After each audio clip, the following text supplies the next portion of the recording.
Good morning. Welcome to the informational webinar, LRIPWeb Application Enhancements. My name is Patrick Vandersanden, the statewide local program manager for the Local Roads Improvement Program, LRIP, for the Wisconsin Department of Transportation. This webinar will present you with information on the upcoming enhancements to the LRIPWeb application. The presentation is expected to last about 1 hour. A question and answer period will take place following the PowerPoint. Throughout the presentation, you could submit questions by sending us an email shown in the box below on your screen. Specifically, the address to send questions is the general LRIPWeb inbox, which is lripwebsystem@dot.wi.gov. Questions sent to this address during the presentation will be discussed during the Q&A session at the end of the presentation. In addition, the WIS.LRIP webpage will have a link to a frequently asked questions document that will provide further information on the enhancements. And later this week, LRIPWeb users will also be sent an email containing the link to this recorded webinar for those who are unable to join us today or for those who would wish to seek clarification on any part of the presentation. The YouTube link included in the invite email to you will also take you to the recorded webinar that you can view at any time. Here are some key contacts within the WIS.DOT Local Programs and Finance section who work with local communities on a number of local assistance programs. Some of them are joining me today. Within LRIP, many of you have worked with Merrill Meckler-Hickson, who is our Program and Policy Chief within the section, and Joe Schneider, our Contract Specialist, who works with the funding side of LRIP and in reviewing projects when reimbursement requests come in. Nina Werner, our Information System Administrator, is also with me to assist with any questions related to the TAS LRIPWeb login procedures. LRIPWeb was originally launched in the 2018-19 program cycle in an effort to streamline applications, reimbursements, and other program processes within LRIP. The original web-based application has increased LRIP program efficiency and flexibility for all users. The LRIP program regularly services between 900 and 1,000 projects every 2 years, which is our program cycle. All of this work has led to great improvements to Wisconsin's public street and road infrastructure. When the original LRIPWeb program was implemented, it has resulted in improved efficiency and flexibility of LRIP, allowing for more fluid processing and managing project functions such as substitutions, project changes, and the use of project savings. The LRIPWeb enhanced application will expand on that efficiency by improving on those functions contained in the original version. As we go through the webinar today, I will highlight those enhancements. The launch of the enhanced LRIPWeb is set to go on Monday, June 22nd, or in less than 1 week. The timing of the launch is set during a period within the program cycle that will best allow users to get acquainted with the enhanced LRIPWeb application. I know that construction season is a busy time right now for local governments, but with regard to LRIP projects, it's a period where a lot of busy work is completed. At this point in the LRIP program cycle, we're at a time where new projects for the 2021 program cycle have been submitted. New projects with 2020 funding should have their state municipal agreements in hand, and new projects with 2021 funding are set to receive their SMAs after July 1st. Substitutions, project changes, and reimbursements continue, but the changes are being made outside of this busier period where applications are developed, processed, and submitted to WIS.DOT.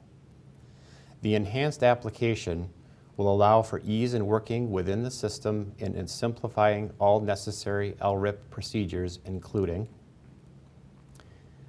applying for new projects, requesting project substitutions, utilizing project savings through transfers and new projects, requesting project changes, requesting reimbursements, and accessing current and past project histories through a user-friendly search function. Access to the enhanced LRIPWeb application is set up differently than in the original version. As an LRIPWeb user, you will log in through WSDOT's Transportation Assistance System, or TAS. TAS is a virtual WSDOT dashboard customized to each local government in Wisconsin.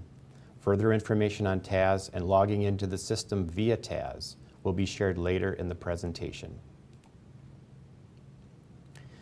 Before we move into the nuts and bolts of the enhanced LRIPWeb application, WSDOT is focused on ensuring the new system will improve the functionality of the program based upon ongoing feedback from you, the users.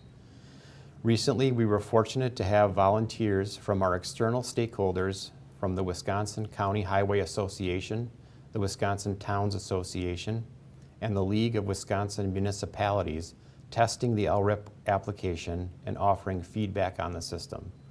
WSDOT, particularly from the local programs and finance section, very much appreciates this partnership and input. Through the development of an improved program tool with increased system efficiency and utilizing the gathered input from LRIPWeb users, the keys to the enhanced LRIPWeb application include users now able to access LRIPWeb via the web-based Transportation Assistance System, or TAS, which again I'll get into a little bit later, but wanted to again stress that the access to the application has changed from the original LRIPWeb. The accordion-style navigation guides the user through various procedures, your project applications, reimbursement requests, etc. The Shared Commons function on each screen prompts the next user to view via pop-up box. In the original application, project comments tended to get a little lost in the process. In the enhanced application, it prompts you that new comments are ready for review between those who review projects in the process. For instance, the city, county, or city, village, and town to the county highway commissioners, the county highway commissioners to the program manager, and up and down the system. The mapping functions are improved. Maps are instantaneously produced when you enter your project location into the program, which was an issue in the original application. One project can now have multiple road sections with their own unique specifications, which was also an issue with the original LRIPWeb. The sunset dates for the projects are more prominent with the enhanced LRIPWeb, which are shown more clearly on project SMAs. Beyond this webinar, WSDOT provides you with several sources to learn about the LRIPWeb application enhancements. This webinar will be made available to the local government section of the DOT webpage, and the link again will be sent to users via email later this week. 2 videos will be provided for step-by-step instruction on 2 key areas of LRIP, logging in and to request reimbursement. Frequently asked questions information on the enhanced application will also be available on the WSDOT website. Users are always encouraged to contact me via email or phone with questions. My contact information is included near the end of this presentation. I want to further stress to you again how LRIP users will access the system once the enhanced LRIPWeb application goes live. Access to LRIPWeb will now be obtained through the new WSDOT Transportation Assistance System, TAS, as previously mentioned. TAS is a web-based central location that allows local government officials to view all their WSDOT program activity, starting with the local General Transportation Aids, or GTA, as well as all of your community's activity across the spectrum of aid programs offered to local governments at WSDOT. To log on to LRIPWeb, all current and new LRIPWeb users must complete a one-time registration to use TAS and to get into LRIPWeb. For further information on how to create a new password and logging into TAS, More information will be made available via the video entitled Introduction to LRIPWeb and View My Work Queue. This is a visual of the TAS login screen, which is your link to the enhanced LRIPWeb. From this screen, you'll enter your email in the top box right under Login, and then add a password in the box below. The password must include 3 of these 4 character types: uppercase letters, lowercase letters, at least 1 number, and 1 special character like a $, $, or a question mark. Again, the password must include 3 of these 4 character types. Once you enter your email and password, click on the green box on the left below the blue login box.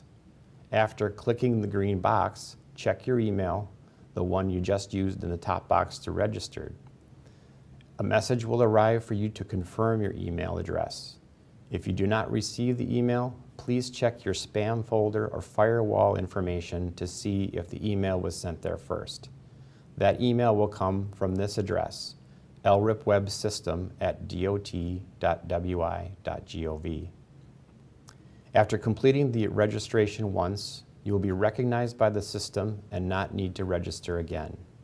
At this point, your email and password will gain you access to LRIPWeb. As mentioned earlier, the enhanced LRIPWeb retains the look and feel of the original application, but the titles of the main function buttons have been slightly changed to more represent the needs of the various user types within the program. The LRIPWeb functions shown on the LRIPWeb homepage buttons are Apply for Project, Change Project Scope, View My Work Queue, Use My Forfeited Funds, Search Applications and Projects, Use My Savings, Request Reimbursement, and Review TRID MISID applications. Depending on your role as a County Highway Commissioner or a municipal official, some of these buttons will be grayed out, meaning that at a given time, you won't have any work or potential work that would be needed to perform within that function, and the LRIPWeb application intuitively knows that.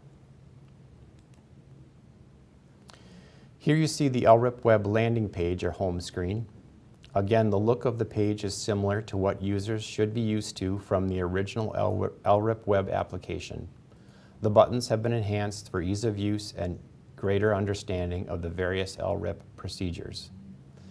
For today's purposes, I'd like to guide you through one of the most used functions within LRIP, and one is that is used continually throughout the LRIP program cycle, which is a how-to on requesting reimbursement within the enhanced LRIPWeb application. Regular users of LRIPWeb will know that to begin the request reimbursement process, you will need many required documents to be uploaded on the application for review. Have you gathered all these project documents, the advertisement for bid, the board meeting minutes, the bid award notices, the contractor payment information, an engineer certification if necessary, or an exception to standards if necessary? Okay. Here we're back to the landing page home screen. Like always, you begin by clicking on the appropriate box, Request Reimbursement. Before proceeding, I want to note the name shown on LRIPWeb screen in the upper right-hand corner. It indicates the authorized user, which is yourself, of the system for your community that matches the login information that is saved during registration. A little bit of security there. This is a screenshot of a typical work queue after clicking on Request Reimbursement. Like the original LRIPWeb, you see an active listing of your projects in the main box, and in order to request reimbursement for a particular project, you begin by clicking on the request number to open it.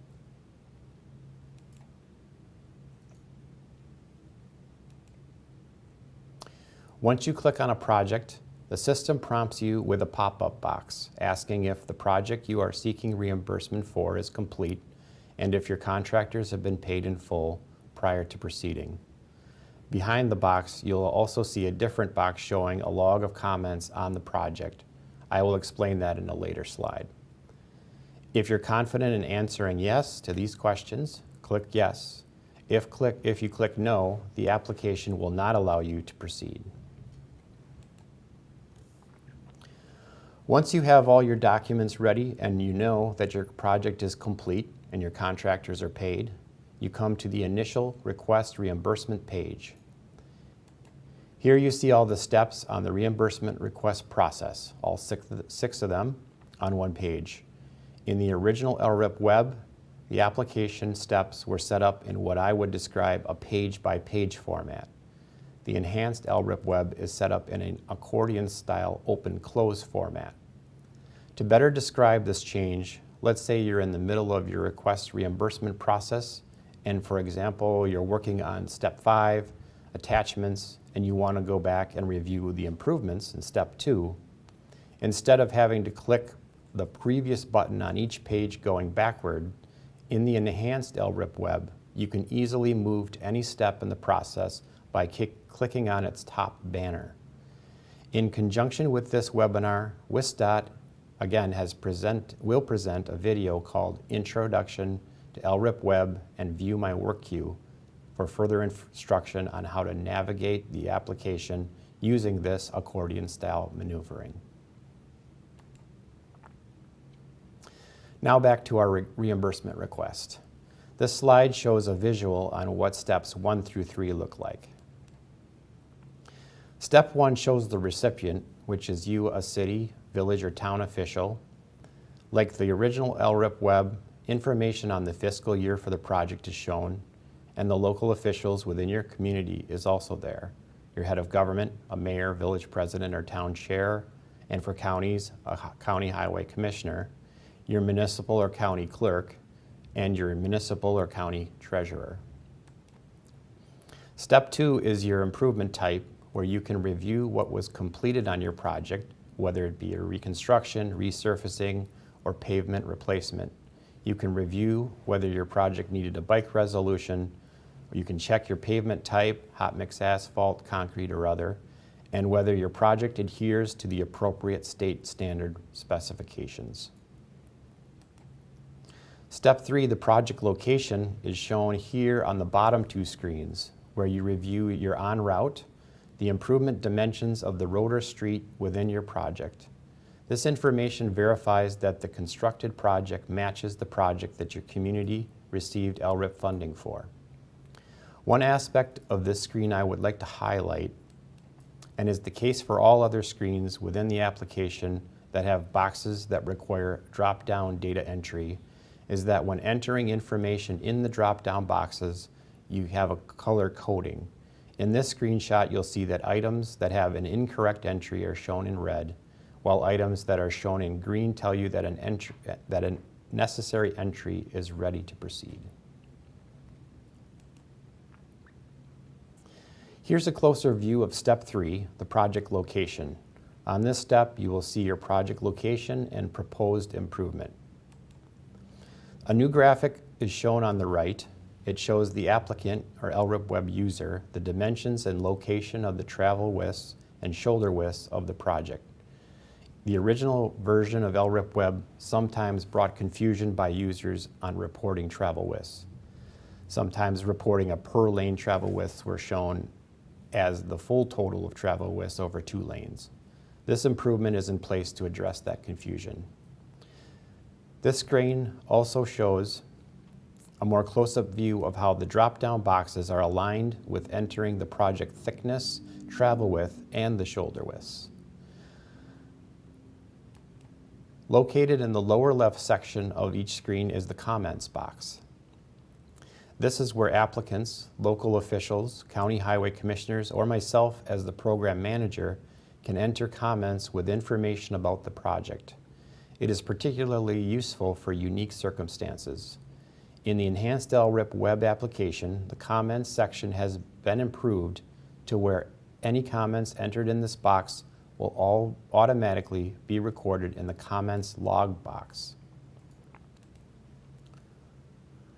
The comments log can be accessed by clicking the gray button in the upper right corner of each screen. When a new comment is entered, the next viewer or reviewer of that particular project will get another pop-up box letting them know that a new comment on the project has been added. So instead of having comments blend in the background, the comments are now featured in LRIPWeb so that they receive the immediate and appropriate attention they are intended for. And they're showing, clicking on to the next step, click on Save and Next. To move to an earlier step, just click on its banner up top. This is a screenshot of the funding page, or step 4 of a request reimbursement process. Step 4 is to record and review the project costs. It is essentially a blending of 2 pages from the original version, which had required considerable time in clicking back and forth between them. In the enhanced LRIPWeb, you can view the costs for engineering and right-of-way acquisition and construction that were entered as part of the original LRIPWeb application. Down the estimated costs column, you see the figures that were originally shown as total eligible costs, ineligible costs, and what was approved as your LRIP award amount. In the request reimbursement function under the final cost column, the final costs for your project are entered. Here you can review your costs, determine if there are any deviations or issues to address with your project from the original application, or just confirm that your project is ready for reimbursement. On the right, LRIPWeb users know that a little work is required at the reimbursement to enter the name of the contractors or engineers that were utilized in the project. Contractor names that are in the system will pre-fill once you begin typing their business name in the appropriate box. In these boxes, you also enter dates indicating when the project was awarded, the amount that was awarded, the total amount paid, and the final payment date. When you have completed your review, you've entered the correct information and determined that everything looks okay, click the green Save and Next button at the bottom left of the page. Clicking Save and Next will save your work, which will allow you to return to this same work if you need to quit in the middle of an application or reimbursement request or other project function. As previously mentioned, clicking Save and Next saves what you have done on a particular page, but it will allow you to jump back to any previous step in LRIPWeb if changes are needed, or if you just want to review something on that other page. To jump to another page or step, just click on a banner at the top. Step 5 is for project attachments. All of your required documents are stored here when you filed your original LRIP application. In the request reimbursement function, you can review your documents and enter the new documents that are required for requesting reimbursement per LRIP guidelines. The top attachments box shows all of the documents tied to your project, your map, your road improvement plan, the SMA, and others. Toward the bottom of the screen, it shows all of the documents tied to your project. You'll see an action section of Step 6. It is the area where the required reimbursement documents are listed. The yellow icons that are shown on this page indicate the required documents for the project that must be uploaded before proceeding. Earlier, we showed examples of those particular documents. When the required documents have been uploaded and the yellow warning icons disappear, you can hit Save and Next to continue.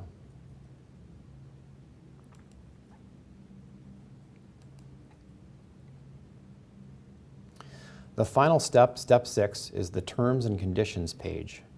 Before getting into the specific elements included into this page, this is a screen that I can bring your attention to the banners across all the prior steps that are shown in green. The green indicates on the banners that those steps are completed, and within the banner, it literally states that they are completed as well. On Step 6, Directing you to the yellow highlighted area of the page is a certification that the government entity, whether city, county, village, or town, has complied with all federal, state, and local rules, laws, and standards under the condition of your LRIP SMA. If you're comfortable with that statement, you need to click that box. You should also note that the recipient of the LRIPWeb award is correct, as well as the head of government and the reimbursement request preparer. These boxes are pre-populated, and the arrows indicate that on the screen. Then note that you have all the correct county, the correct title of the preparer, and the correct date that indicates the date of the time you're going to file. If everything looks to be in order and you're ready to submit your reimbursement, hit Submit to WSDOT to request your reimbursement. Let's recap. The LRIPWeb users under the Enhanced LRIPWeb application will log in via the Transportation Assistance System, or TAS. The users will use their email address and a new password to log in. For those on this webinar and those unable to join us who would like further information on the Enhanced LRIPWeb application, there are several ways to access further instruction and information. DOT, again, will be posting a link to this webinar on the WSDOT website and sending out an email with a direct link to the presentation to view at your leisure. This YouTube link will also be available to view the recorded webinar.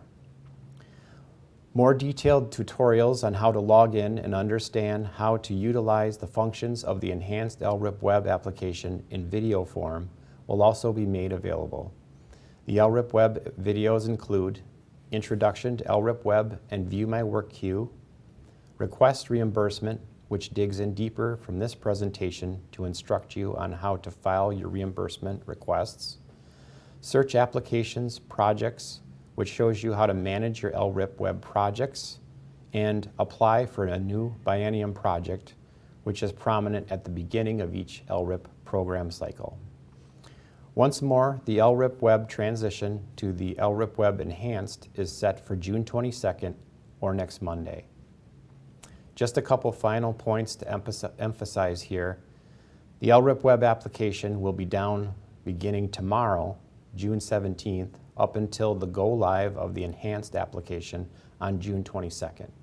During this period, you will not be able to access LRIPWeb.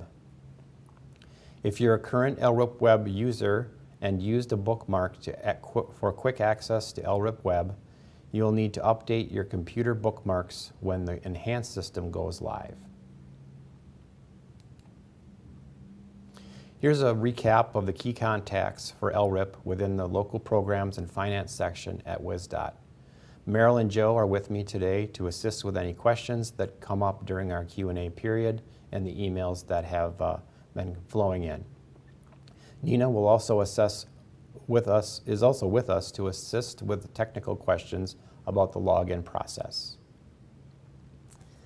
So let's review any of the questions that have come in. There were essentially two issues. Some of the users were having issues with the audio, so I guess I would just refer them to the video that will be available later, and there will be a link provided later to the YouTube video. The other good question was, are any entries on the current system, whether they're reimbursement requests, changes, substitution requests, etc., that are on the current system, will they be transferred to the new system? And the answer is yes. If something's in your work queue or pending your input, it'll be in your work queue upon go live on June 22nd as well. So the status of whatever projects or requests that you have will be in the same spot that they are today. Okay, thanks, Joe. Yeah, again, it was said several times during the webinar about the login procedures. I think at this point that's one of the the biggest changes to the enhancement and the application of LRIPWeb. So that's why we wanted to make sure that folks understood that. And if you have questions related to that, please refer to the several sources that we gave out on how to do that. My contact information was in the slides. I'm on the LRIPWeb, or on the LRIP web page on the WISDOT website on how to contact me with further questions, and the videos should be very helpful as well.